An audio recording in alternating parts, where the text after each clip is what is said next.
Hey, it's Lucas, and we're back again with some more football factories, this time around with hopefully less breath mint. Previously, we looked at Danny Dyer's adventure in Turkey between the fans of Galatasaray and Fenerbahce, and saw him experience a great match. This time around, we're going to Argentina, but unlike the previous video where I was just watching and reacting to it, we're going to do it a little different today, so hopefully you guys enjoy it. Of course, we're going to go over the key factors of the episode, but I also do want to consider other things, like how has COVID-19 affected things? Is the craziness in Argentina from this time still crazy now? The show was released in 2007, but the episode specifically was filmed in 2006. So let's see what happens. I'm Danny Dyer, and this is the Real Football Factories International. Argentina is famous for its football. Of all the successful nations in the modern game, it has provided more drama and excitement than anywhere else. But Argentina is not only famous for its passion on the pitch, the terraces of South America's second largest country contain arguably the most passionate and violent football hooligans in the world. He then transitions to the hooligans and shows a bunch of scenes that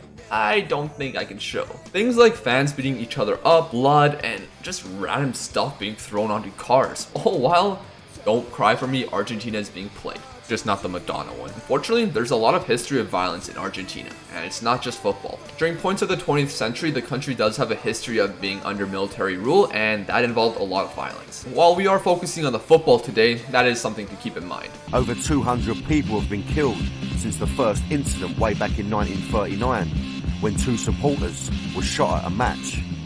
But organised hooligans did not come onto the scene until the 70s. Argentina is very passionate about football, and you can just look at several instances of the game's history to see that. Whether it's Boca Juniors versus River Plate, anything with Diego Maradona, the 1978 World Cup, the amount of club teams in the capital city of Buenos Aires, or even the story of the first ever World Cup final where thousands of Argentine fans traveled to Uruguay. But with the football, there is a gang mentality. The gang mentality in Argentina is very, very strong, especially since the clubs are seen as defenders of their neighborhood. An example of the hooliganism is shown when Danny Dyer meets a former gang member of a Barra Brava, which means the name of an organized supporters group of football teams in Latin America. So when they meet at these toll booths, it's a chance for them to attack each other. Ariel knows about these battles because he was involved in one, and it spelt the end of his days as a Barra Brava. 40-50 personas de River que seguramente serían de la barra. Y bueno, nosotros éramos 3 micros de Vélez y no, o sea, hubo agresiones, rompieron todos los micros, todos nosotros no pudimos bajar del micro. Vino la policía, se paró y cuando bajamos todo el micro tenía 16 agujeros de bala. Y ningún herido, y arriba del micro había 60 personas. Another example, of course, is Boca Juniors. Argentinian hooligans from various clubs had been dominating the headlines. Racing club banned Boca Juniors Barras Bravas from a match. But when a judge overturned that ban, the game was called off because they said they couldn't provide the necessary security. Danny talks about how Buenos Aires has evolved over the years, the problems it was facing at the time, and of course how football rose in popularity in the city. Today it's a bustling city of nearly 13 million people and a popular destination with tourists and travellers. And it's a city that was built by visitors. In the mid to late 19th century, immigrants from Europe began populating Buenos Aires, and with them, they brought football. The game has early origins in Argentina. The Football League was established just 4 years after the English one, and before any in mainland Europe. The popularity of the game spread quickly, and football became part of the DNA of Argentina. In this country, to belong to a team is so important. And perhaps you don't have anything.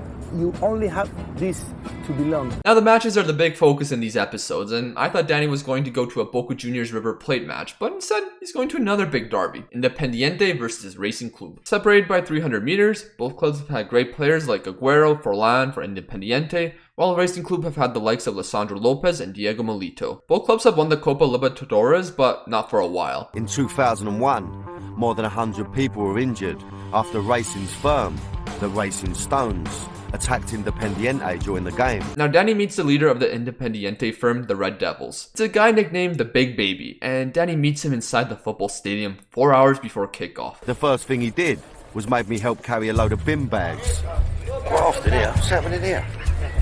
Jesus Christ. What on earth could be in them? Bag full of machetes. In fact, it was quite the opposite.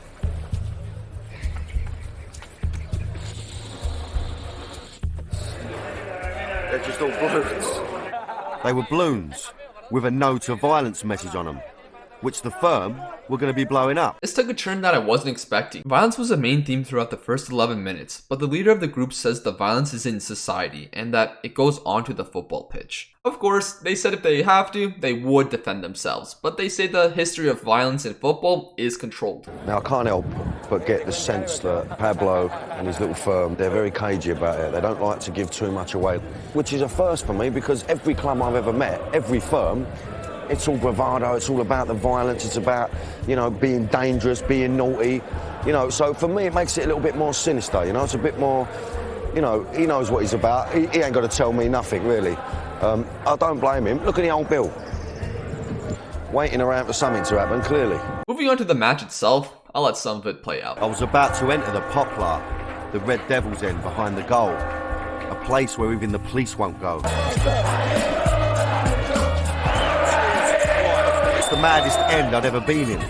I wasn't sure whether I was in a football ground or in a nut house. This is mad, crazy. 40,000 fans were crammed into the stadium. Probably the noisiest I've ever heard.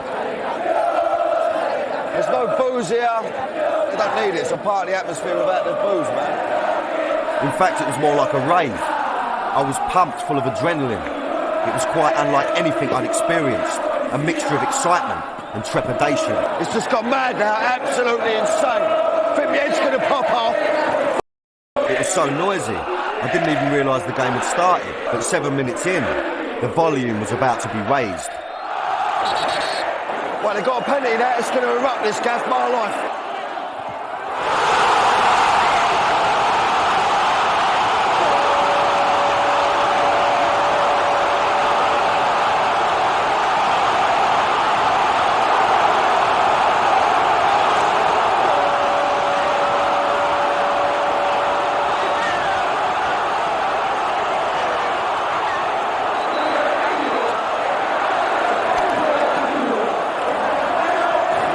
It was so intense that Babotte couldn't guarantee our safety, and so he led us out of the Poplar and ran to the other safer side of the ground. They're all surging backwards and forwards, running about. I ain't got a clue what's going on. It's absolute chaos over there. The scenes of the match is incredible. It makes you really want to visit Argentina for some of the matches. But everything that had gone on so far was nothing compared to what was about to take place.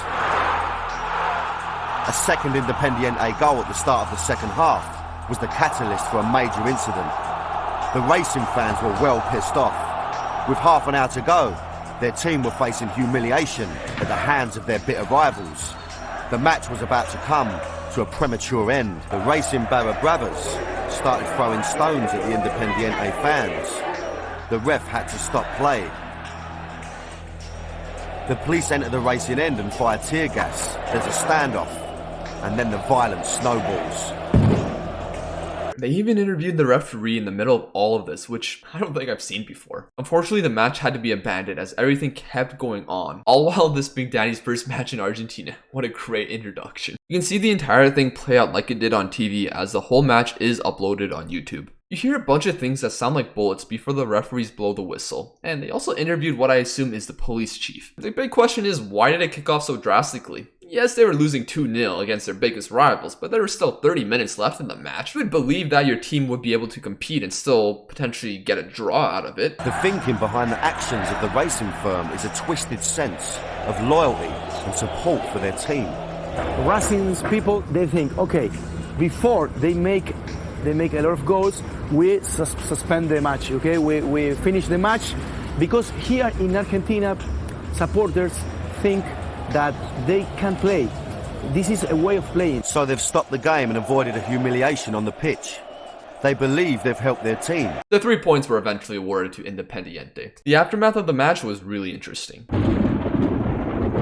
The next morning, I discovered that the violence we'd seen at the match had sparked a major storm. This basically says the war against violence has started. As of today, the Argentinian FA have had enough. And it stems from the Independiente racing game that we was at. For the last 4 games of the season, away fans would be banned from travelling to games, and any teams whose fans cause trouble would have points deducted. It's mad that we've come right into the eye of the storm at this point. This is big news.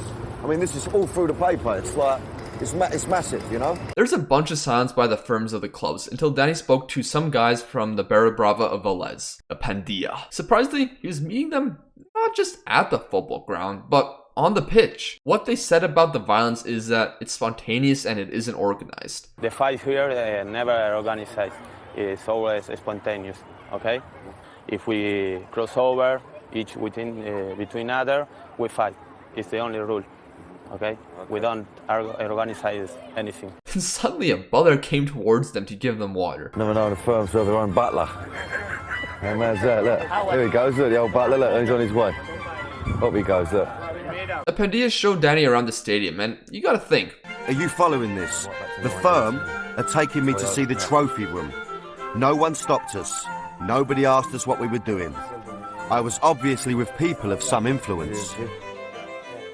They're obviously quite pally with the president. The president's just through there. I don't know if he's going to make an appearance or not. I don't know how it works. Apparently, they were friends with the president, which had Danny questioning if... Could it be that in Argentina, the lunatics really had taken over the asylum? The Independiente Barra Brava leader we saw earlier, apparently he has friends in higher places as well. Now, Bobote, the leader of the Independiente mob who took us to the game, was actually banned from going. Now, it's been alleged by no less than the governor of Buenos Aires that the president of the club let him get in early. He's also accused Bobote of selling 600 illegal tickets for the game. You know? It's all very, very strange.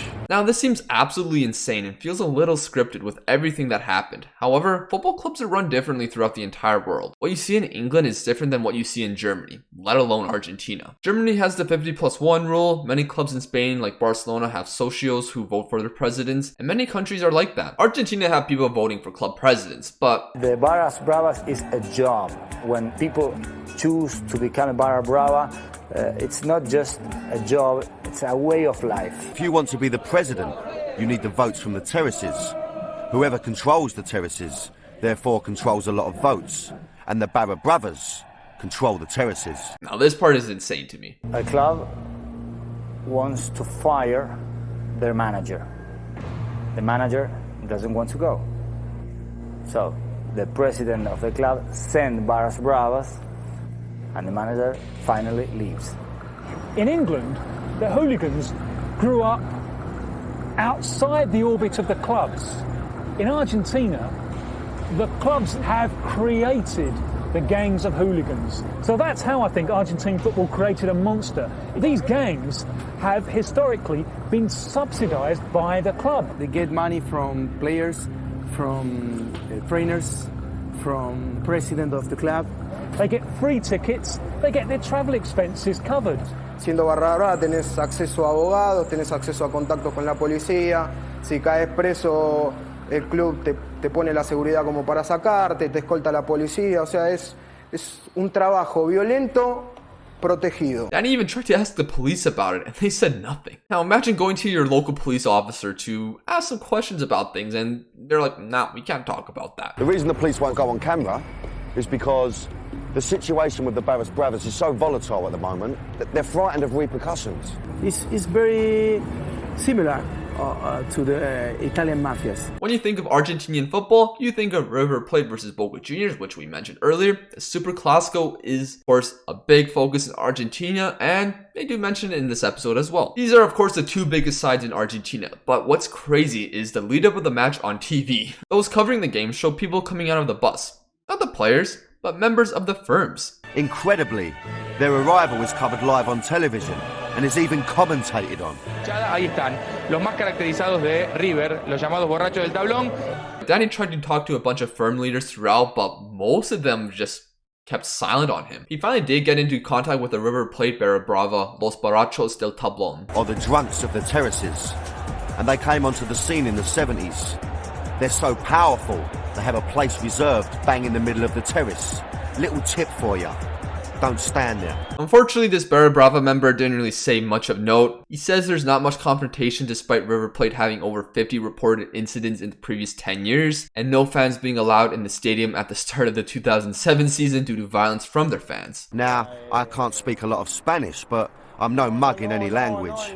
it was obvious that amongst the Barra brothers, there was some kind of code of silence. Boca Juniors also had a bunch of violence, and the leader of their firm, La Doce, is literally seen directing police where to go. This is Rafa Dizeo. Since 1999, the authorities here have been trying to put Rafa away for football violence, and he even has a 3-year and 10-month prison sentence hanging over him. He eventually did serve a sentence, but we'll get into that later. Danny was going to interview the man known as the Maradona of hooligans. I've been told to wait at a petrol station, all cloak and dagger, all don't know where we're going, you know. It's all very Godfather-esque for me, you know what I mean? It's all very Godfather, mafioso, quite intimidating, I must say. I was kept waiting for almost an hour. It didn't help my nerves. Eventually I was met by Rafa's people. One of his lieutenants, a man known as the Ninja, was driving us to another venue. I thought it might be a new flyover and that I was going to be part of it. But thankfully, I was taken to a pizzeria. Basically learned that the guys in these groups are there from a young age to death, unlike management and players who come and go. About their firm, they say that not only are they the strongest and biggest firm in Argentina, but the world. About the violence, he said that fights are from the past and should stay in the past. There's also a bunch of things he wouldn't say to Danny because I realised that in Argentina there are some things that strangers like me don't get told about. Certain things stay within the family. So if football hooliganism is such a closed and powerful world, will the problems of violence ever go away? Some suggested the English route, but would the passion be different? And is it even possible with the influence of the firms? The problem is that hooligans are inside the structure of football. That wasn't the case in England, and that makes the whole thing of eradicating the problem much more serious, because you've got people there inside football with a vested interest who don't want to clear up the problem. It's the authorities versus the firms, and he questions who has the real power. At the start of the 2007 season, the measures implemented during the crisis were dropped, and the Barra brothers were allowed back into games. But Rafa Dizeo is now serving his jail sentence for football violence. The authorities appear to be taking the first steps to combat the problems, but they face a battle against those who believe they have the real power. Y de los 7 años a hoy pasaron un montón de jugadores, un montón de dirigentes y nosotros seguimos estando.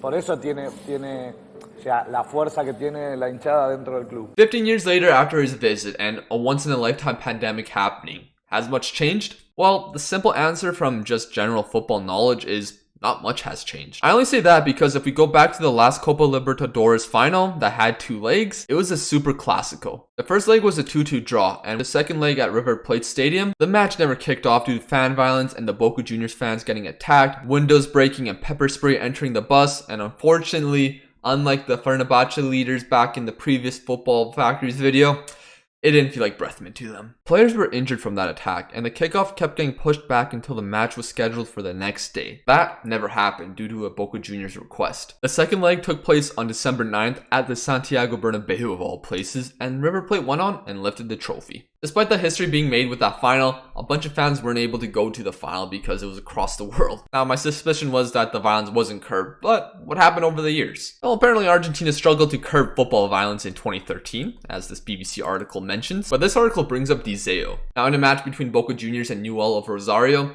there was a banner raised saying murderer. The sign was aimed at Rafael Dizeo, a former leader of a group of hardcore Boca Juniors fans calling them La Doce. I almost said La 12. Some supporters blame him for the deaths of 2 men during a shootout in July when hooligans fighting for control of La Doce opened fire on each other before a Boca away game. Now, of course, he denied involvement in this, but we go to 2019. 128 members of the Boca Juniors Barra Brava banned from attending matches. Guess who's one of them? Rafael Dizeo, as you can see in this article here, where he's not going to be able to enter Argentinian football stadiums for 4 years. So, 2 more years, and let's see what happens. The article does mention that this move is a part of a government-led bid to tackle Argentinians' endemic problems with hooliganism and violence related to football matches in Argentina. This is something they've tried a lot in the last decade. We mentioned in 2013 of Argentina struggling to curb football violence. Another article from 2013 here, ID cards and bans on away fans as Argentina tries to cut football violence. 2012, an article, the woman trying to tackle Argentinian football violence. 2016, Argentina adopts tougher measures to end football violence. Despite all this, there's still violence happening. 2013 here, Lanús fans went head to head with a policeman. A fan was killed by rubber bullets, prompting the Argentine federal government to prohibit all away fans from games. Despite this, 96% 96 people have died as a result of football violence in Argentina. That was 2013.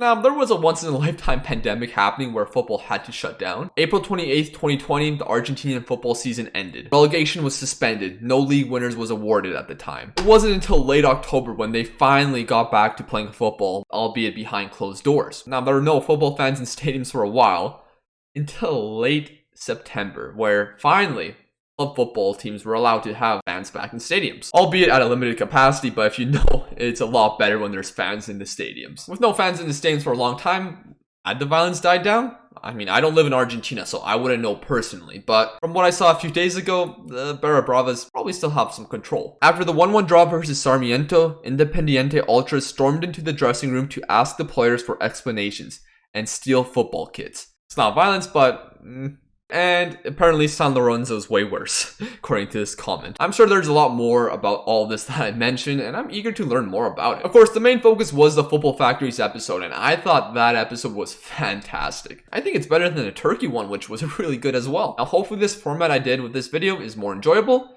but if we do this again, what's the next episode? Oh boy, Luca Brazzi.